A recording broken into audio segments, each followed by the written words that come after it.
Hello, I'm Toby Hadoke. Welcome to Happy Times and Places, in which I try to guess my special guests' favourite things about their chosen Doctor Who story. Hi Toby, it's Derek here. Thank you so much for letting me participate in this. Although I'm normally a Star Trek fan, Doctor Who, classic Doctor Who, will always have a special place in my heart. And it's Tom Baker who is my doctor. The serial's Nightmare of Eden. And over the years, it's had a critical lambasting from fans and reviewers for various reasons. But I would like people just maybe to give it a second try. Well, welcome back, everybody. It's time for episode 3 of Nightmare of Eden. I am going to press play on my DVD in 3, 2, 1, go. I love these titles. I'll say this every time. But there is something rather glorious about them. And they work for, they herald very different styles of Doctor Who between Robot and the Horns of Nimon. They're on their way out, sadly, but I think they dress everyone appropriately and start the show in considerable style. I like the fact that actually Fisk and Costa are called Waterguard Fisk and Landing Officer Costa, because even though they're sort of customs men whose ranks obviously hail back to the days when customs was largely done at ports, but I find it it's not an oversight, it's a deliberate use of a title that is no longer apposite to the surroundings. But I can see why the customs people would go, well, we will still call ourselves those things because that goes back to the early days of our work. So I like that. That's the sort of attention to detail that Derek, my guest, talked about as his choice for episode 2. So Geoffrey Hinsliff was to become very, very famous as a character called Don Brennan in Coronation Street, who was rather an unlucky character. I think he lost a leg, died in a car crash, was married to Ivy Tilsley, a long-running character in the show. And I know we tried to get him for the DVD, and because I think they struggled to get people for Image of the Fendal as well. And he's in that too. And I think he just said, I don't remember anything. And he lived quite far away from London and didn't want to. He was actually up for a part in the Forsyte saga when I was up for it. He and Frank Mills, who was also in Coronation Street, from Terror of the Autons, were both up for a part, because I always sneak a look when I'm doing an audition. I always have a look for who else is coming up, either to see who I'm up against or to see if what other actors are coming in that day. And they were seeing older actors for, I think, some sort of doorman sort of character. I don't think either of those two gents got it, but I remember thinking, well, if I'm auditioning for the same level of part and on the same day as those two guys, both had illustrious careers, both done Doctor Who and Coronation Street, I thought I'll take it, and I did get my part in the Forsyte saga. I did 2 scenes with Damian Lewis. Only one of them made it into the show. Anyway, that's another story. So I do remember the scenes on Eden.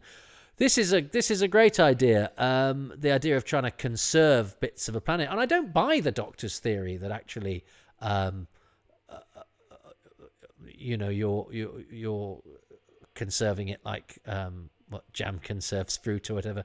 Because if there could be an actual ecological reason, a conservation reason for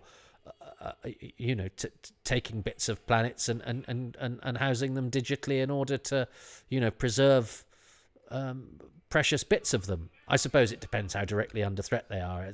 Otherwise it's the equivalent of a zoo, isn't it? Yes. So there's a moral issue there, but I like the fact it's slightly fuzzy and that they even consider that. But again, as a science fiction idea, it's a great idea. Let's store these bits of planets, on the equivalent of a slide. Um, and these scenes are very, very nicely shot. The lighting is great. The BBC has, I'm sure, billions of records of alien-y, jungle-y sounds. I always maintain that Doctor Who never quite sounds as odd and strange and alien as it does in the 1960s, where they have some brilliant sort of jungly, alien-y sounds in some of the planets visited by the first Doctor in particular. But I think they very wisely. There's a sort of a bit of a video disc, isn't it? They used to have to go and get the video disc machine from Grandstand or whatever, which might have used it to do a slow motion action replay. So we need a tendril. We need a bit of tendril. Can we borrow the video disc? And this is good old fashioned sci-fi Jeopardy of. Malevolent plants seem to be quite a thing, because there's some in Meglos the following year. Oh, does he bite he bites the tentacle, doesn't he? I can imagine Tom Baker taking a chunk out of a tentacle when he's in a bad mood. Oh, that's pretty grim, isn't it? Whatever he's doing there, he spurts the juice of a tentacle into the mouth of a plant, and that's enough to see them both done for.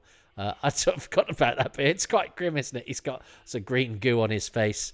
That's Tom getting down and dirty. That's Tom Baker, the Doctor, getting very down and dirty in the jungle, which is but nicely shot. And that's, as a short piece of early episode Jeopardy in a new environment. I think the Venus flytrappy thing and the video disc tendril are fine.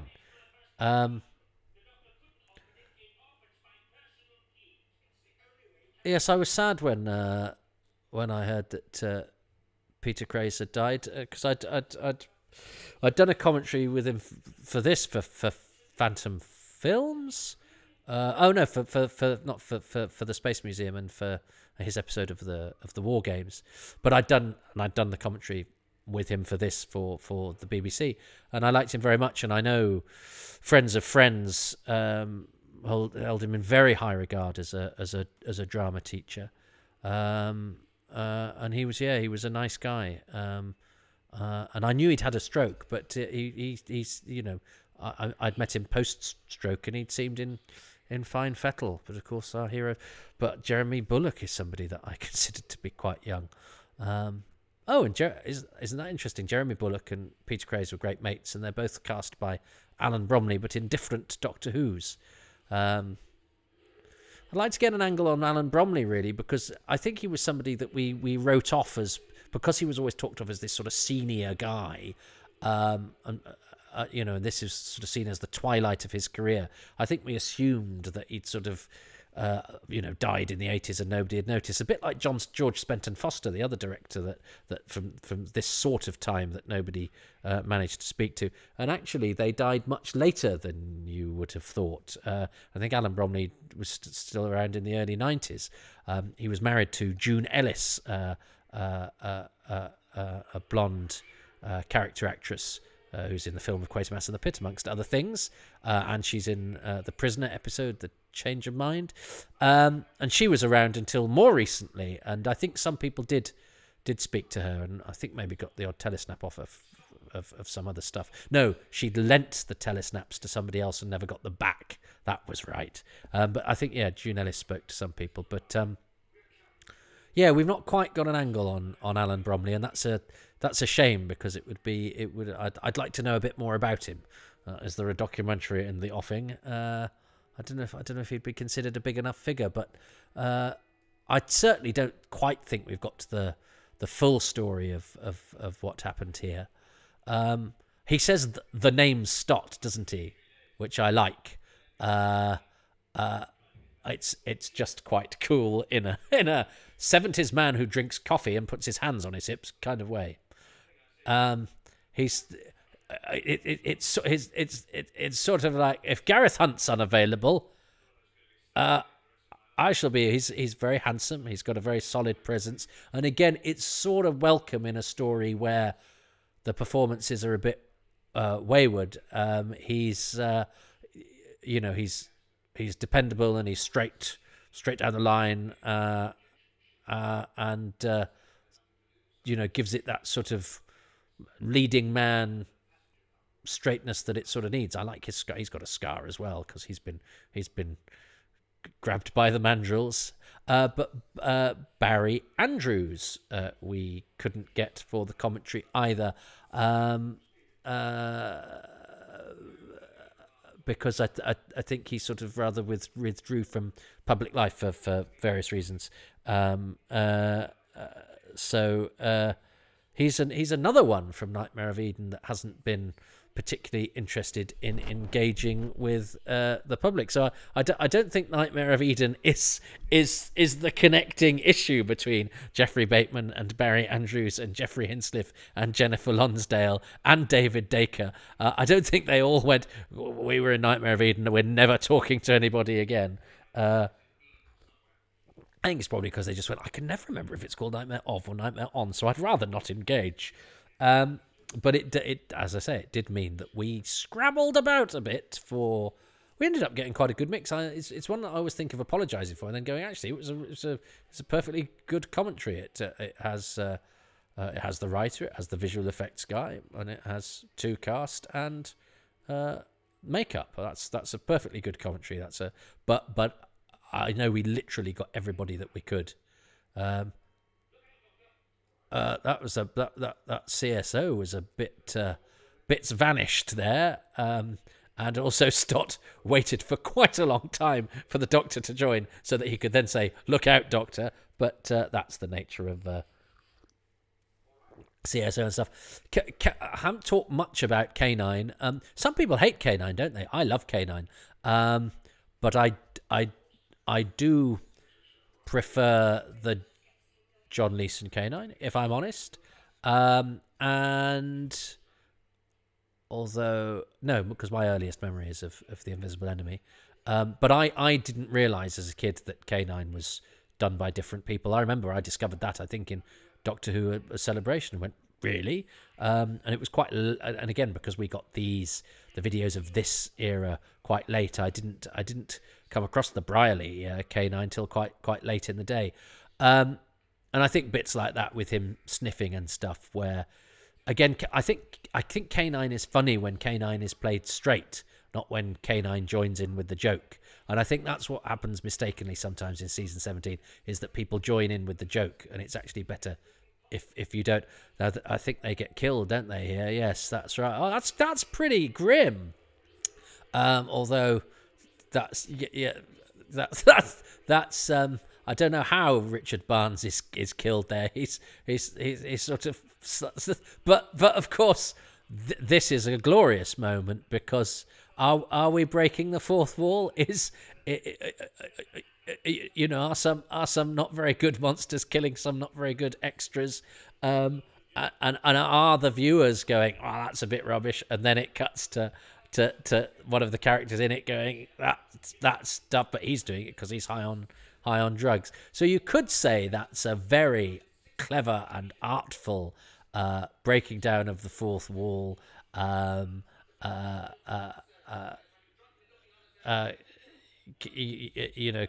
commenting on its own artifice.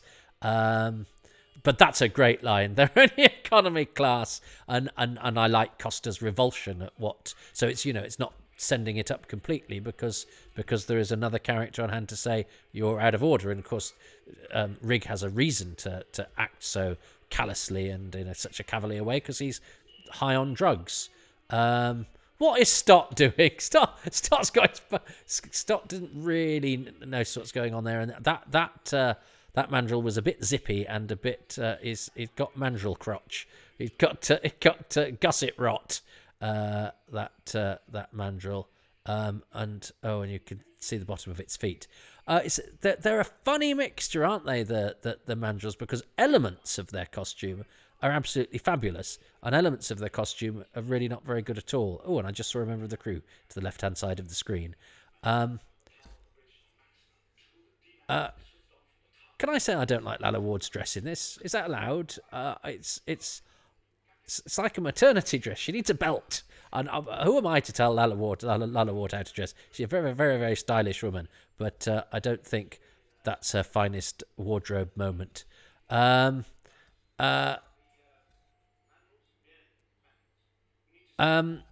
So yes, breaking of the fourth wall with Rig laughing, but that economy class line is very, very good. And yes, when that mandrill killed Richard Barnes, it just sort of rubbed him on the shoulders a bit, and he had to do his very best.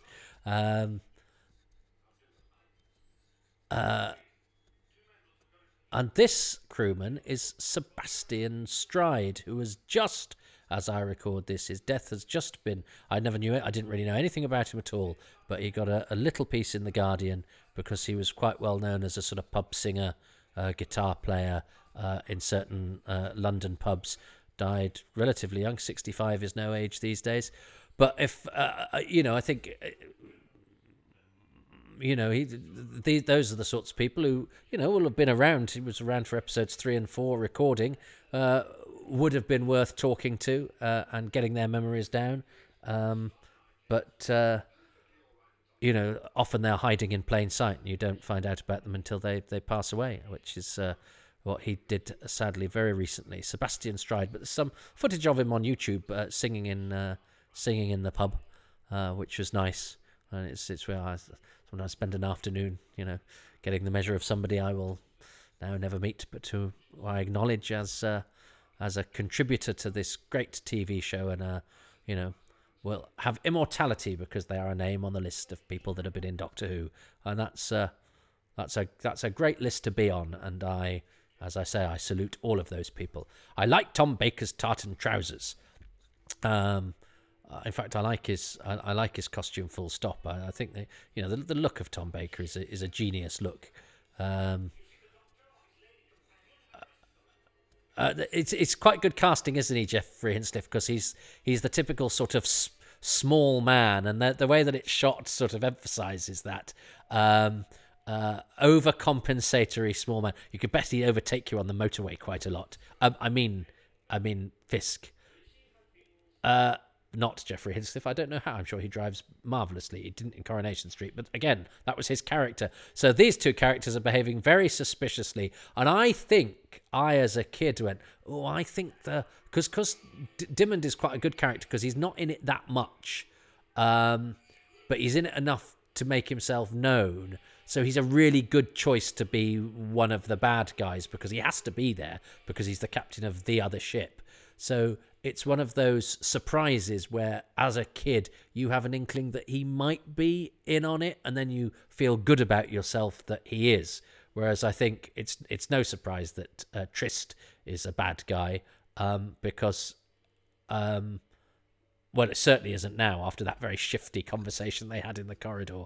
But I think Trist is well placed to be the bad guy, and I think the performance nods you or goose steps you in that direction if you want to go there.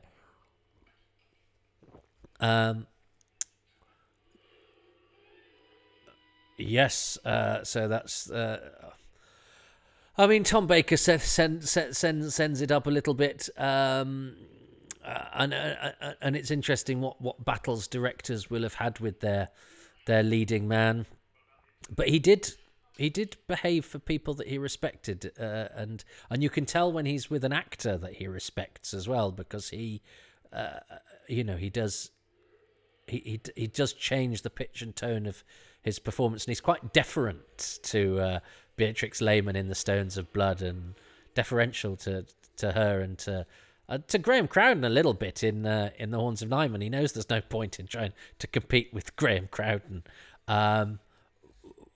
Whereas, he has a great moment with Louis Viander in episode 4, but the rest of the times it's not really. I don't think. I don't think it creates the comic energy that perhaps was anticipated when some of that was being come up with.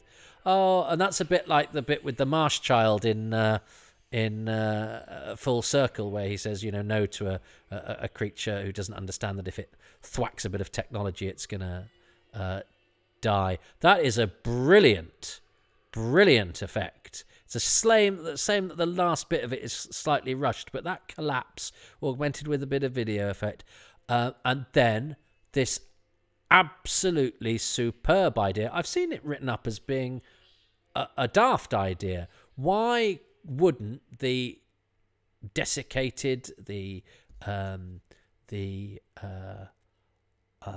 petrified, the rotten, old, degenerated state of a living creature, when it becomes dust, why would that not have different qualities? Why would that not become just the same as we become?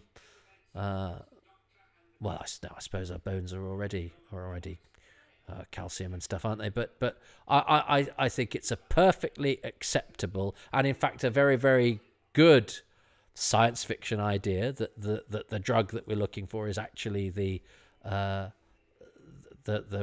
decayed remains of the monster, which of course is a brilliant way of smuggling a drug, because you assume that mankind found it when it went to the planet of the mandrills, and somebody found some, just like we discovered alcohol by eating rotten fruit, somebody discovered Vraxoin by eating multi-mandrill.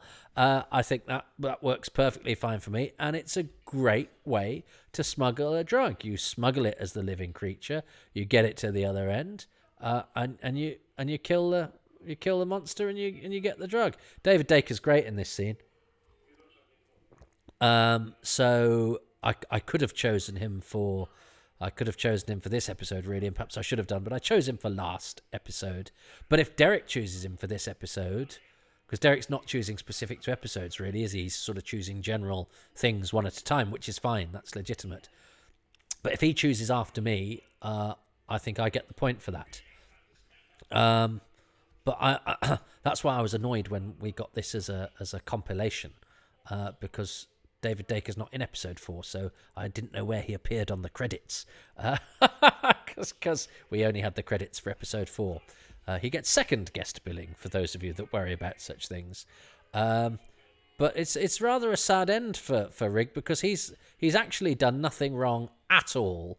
But of course, and he's perfectly placed plot-wise to stop Romana. Gosh, Tom Baker's very sweaty there. Doctor Who is very sweaty. So yeah, that's really unfortunate for poor old Captain Rigg, who gets shot dead by Fisk, who's not really saving Romana, because he wants to kill her as well. But that's great, because that just escalates the tension. You think she's safe, but actually she's under a different sort of threat. And I like the he's pointing the gun at her, and we're at the end of the episode, and she's got to press the button. That's a very Doctor Who. He's all sorts of Doctor Who stuff going on here. Military man with a customs man with a gun and laser gun. She's got to press a button. We're running out of time. The Doctor's under threat for the monster. The monster's gone, but he's under threat for we're doing the thing. We're trying to undo the thing that has happened at the very beginning of the story, which is this great wheeze of having the two ships metamorphosed together. And I remember this episode ending. I remember standing in we called it the utility room. It's like a sort of pantry, an adjunct to the kitchen in the old house I lived in the countryside. And isn't one of these effects a first in this? That's, look, in a proper documentary they'll talk about what's a first in this, but I think that special effect might be a first. And I remember that I didn't really understand the complexities of the story, but I knew that the ships were being pulled apart, and that I got the idea that the Doctor was sort of torn between one and the other. And I remember that image. That's a great image of the Doctor. It looks like he's sort of being rent asunder, because the ships are being sort of separated, and the Doctor's sort of in the void between the two. Again, without really understanding the science of it, I totally got the jeopardy, and I think that's great. Are you listening? Are you a season 17 hater? Have we got over our hatred for season 17? I know it's stylistically. I mean, I'll be honest. I don't think season 17 is as good as the Holmes Hinchcliffe stuff. I don't think it's a good quality of product. The production values aren't as good. I think the tone of the Hinchcliffe Holmes stuff is absolutely perfect, and I think the Key to Time sort of balances its humour slightly better than season 17. I think it does go a little bit too wayward, and yet there are some of the humour in this is fantastic, and Douglas Adams' presence is very, very welcome. I think the fact that it's coupled with occasionally production values that are struggling, and a Tom Baker who is clearly feels he wants to push it as far as he possibly can. I think the critical mass that is reached, I think there's perhaps too many elements that are slightly wayward. That means I can understand why perhaps season 17 is felt to be part of a decline, and Doctor Who goes into a totally different direction for season 18. I love season 18. I found season 18 a little bit, beige is the wrong word, but a little bit prosaic at the time. I still loved it because it was Doctor Who, but I think I loved this more. This was more frightening and exciting. It was all a bit mathematic and ponderous music for me, season 18. I love season 18 now.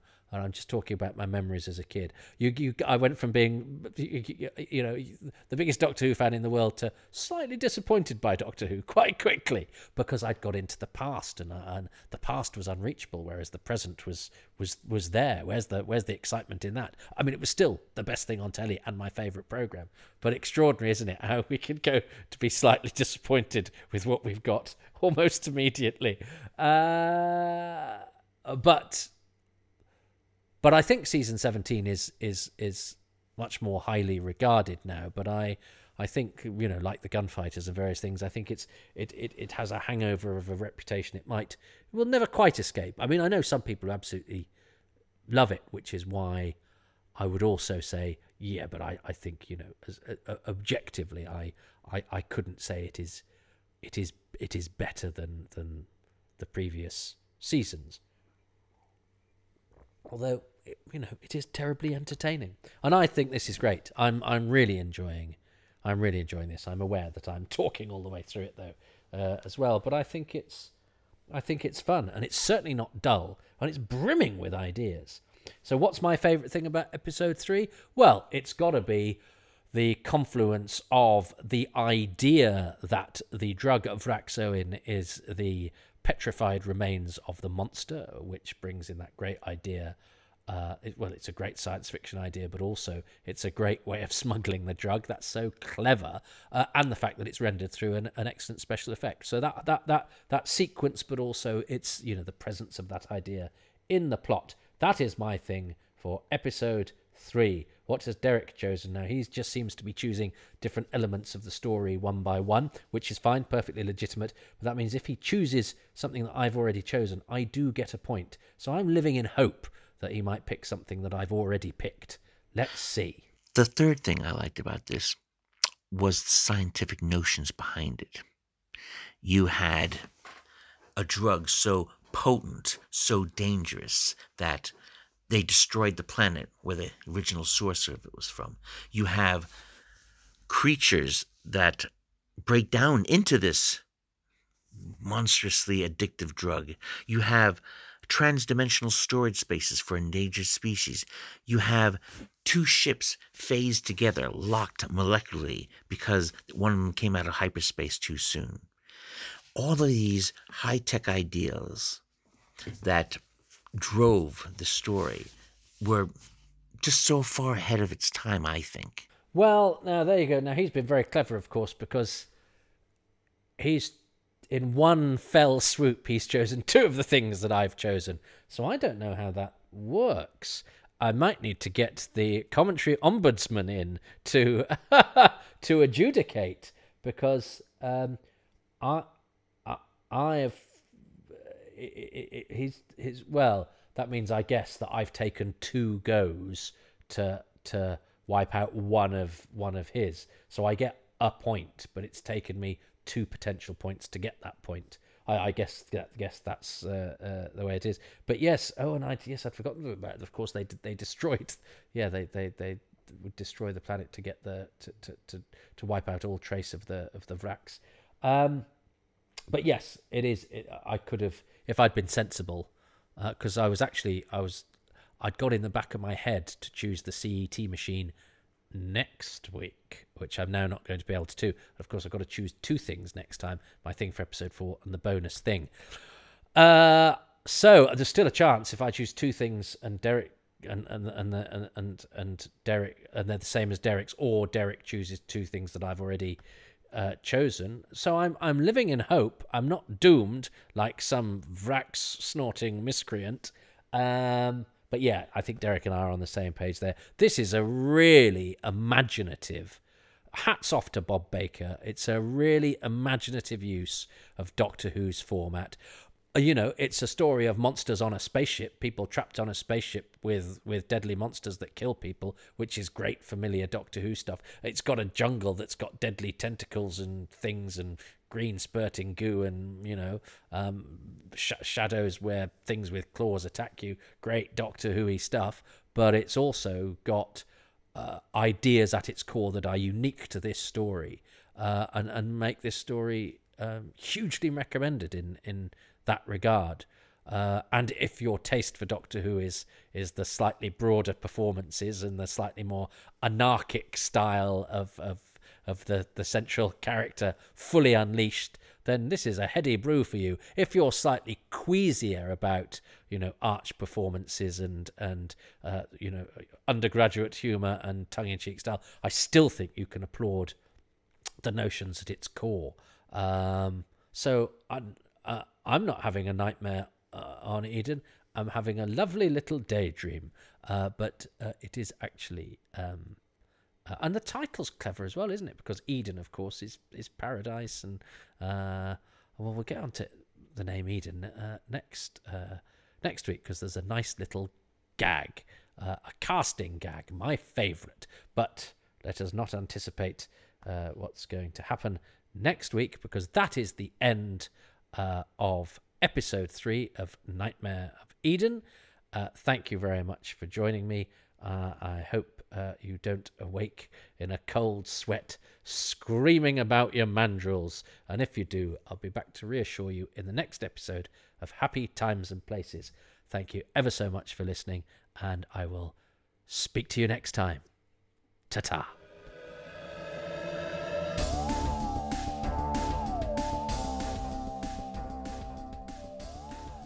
Thank you so much for listening to Happy Times and Places, which is presented by me, Toby Hadoke. My special guest this time around is Derek O'Brien, who is a skilled and prolific writer of Star Trek universe fiction on his blog spot, usssurefoot.blogspot.com, so please do check that out. I'd like to thank my patrons, who include Mark Owen, Keith Perry, Dylan Reese, John Rivers, Matt Sawyer, Keith Say, Len Stewart, Nick Temple, Sabrina Terabassi, Reynard Toombs, Apollo C. Vermouth, Gary Wales, Adam Westwood, Rich Wiggins, Michael Williams, Andrew Willis, and Stephen White. The music for this podcast is specially written by Dave Gates, and the podcast artwork is by Dylan Patterson. If you like to join the list of patrons, who include Mark Owen, I'm going to be saying his name a lot because, well, that's our little secret. But thanks to Mark Owen and all the patrons who you can join if you go to www.patreon.com/Toby Hadoke. I know I don't need to say the www bit, but I started, so I carried on with gusto. You can become a patron for as little as £3 a month. There are various different tiers. It's largely one size fits all, but the higher tiers do qualify for badges. But generally, everybody gets the advanced material, the exclusive releases, and some other sort of extra podcasting goodness. Those can be found, as I say, www.patreon.com/Toby Hadoke. Monthly subscriptions are tough, I know. We're in the middle of a pandemic and lockdown, and times are generally tight all round. So a one-off payment is possible at ko-fi.com/Toby Hadoke. You can throw the 3 W's at that as well if you like. Or you can do what is absolutely free, and that is fine too, because I'm just mostly grateful to you for being here and listening and downloading and all of that stuff. But if you get on social media and say nice things, and if you go to your podcast supplier and give these a 5-star rating, and perhaps even a few words of positivity in the reviews, that really helps with my algorithms. And my algorithms, they're aged old things, and they need all the help they can get.